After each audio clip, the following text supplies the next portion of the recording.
Mingəçevir şəhər Heydər Əliyev mərkəzində səyyah fotoqraf Azərbaycan Fotoqrafları Birliyinin idarə heyətinin üzvü Əli Əkbərin Təbiətin Səssiz Musiqisi adlı fərdi fotosərgisi baş tutub. Sərgi təbiətin dərinliklərində gizlənən səssiz ritmləri, xırda detallardakı böyük sükutu və hər kadrda yaşanan duyğuları unikal bədii yanaşma ilə özündə əks etdirir.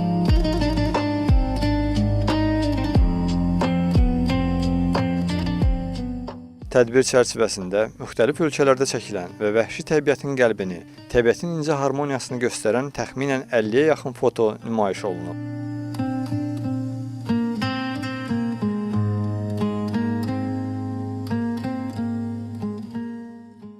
Bugün Mingəçevir tamaşaçılarına təqdim etdiyimiz bu foto şəkillər Əli Əkbərin demək olar ki, bir səyyah fotoqraf kimi dünyanı gəzib dolaşdığı ölkələr gördüklərini kiçik bir hissəsini bizə göstərə bilib və bu sərgi ilə biz bu ilki belə bir əlamətdar tarixləri qeyd edirik. Bu dünya fotoqrafiyasının yarandığının bu il 200 illiyi tamam olur və Azərbaycanda fotoqrafiyanın ilk çəkildiyi gündən 165 il keçir. Və biz bu illəri keçirdiyimiz bu tədbirləri fotoqrafiyanın 200 illiyinə və Azərbaycan fotoqrafiyasının 165 ilinə həsr edirik və çalışdığımız odur ki, fotoqrafiya sənəti öz sözünü Azərbaycanda deməyə və insanlara çatdırmağı bacarsın. Hər bir kadrda təbiətin öz ritmini, nəfəs alan dağları, sükutda qorunan gölləri, günəş şüalarının yarpaqlarda yaratdığı təbii ahəngi hiss etmək mümkün idi. Bu vizual təbiət musiqisi insanı düşüncəyə və daxili dincliyə yönəldir desək, yanılmarıq. Əli Əkbərin təqdim etdiyi əsərlər fotoqrafiyanı yalnız təsvir deyil, həm də hiss və düşüncə dili kimi göstərir. 2025-ci il zəfər ili olduğu üçün 17 sərgimiz oldu, səyyah sərgimiz.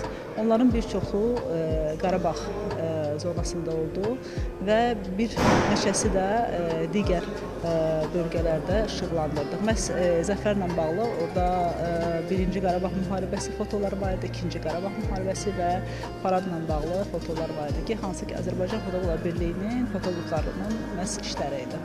Bu Arif Əli Əkbərin sərgisi ikinci dəfədir ki, biz ilk dəfə keçən bu günü Bakıda keçirmişdik və qərarı aldıq ki, bunu səyyah sərgi kimi məhz Mingəçevir şəhərində keçirək. Bundan sonra da və digər şəhərlərdə ümid edirəm ki, bu sərgi işıq üzü görəcək. Mingəçevir Dövlət Universitetinin tələbə və müəllim heyəti də tədbirdə fəal iştirak ediblər.